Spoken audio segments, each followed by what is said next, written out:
So how can you use Google Translate on the iPhone WhatsApp service or app? Let's explain that. If it's your first time on the Foxtecc channel, most definitely subscribe so you never miss anything important. So naturally you can use WhatsApp as usual, and the way we can use Translate and integrate Google Translate into WhatsApp is by using Gboard, a different one. A lot of people stick with the Apple keyboard, which works fine, but it doesn't have the translate feature built in.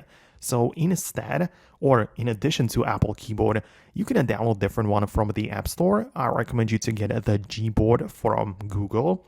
It's free to download and open up, so just install it on your iPhone. Just add it as an additional keyboard. But the point is that, let's say I'm going to open up WhatsApp on my phone. I'm chatting with someone in a different language. So in that case, I can switch from the Apple keyboard by holding down on the globe and going to the Gboard.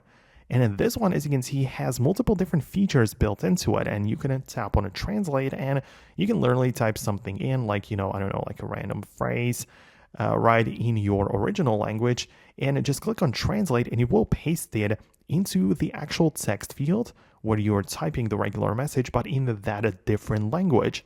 So it just gets the job done directly inside of the keyboard, saves you time, and you can just talk to other people in different languages without a problem. So it works out very well if you ask me. It's all implemented so you don't have to leave the WhatsApp and, have it translated and come back, right?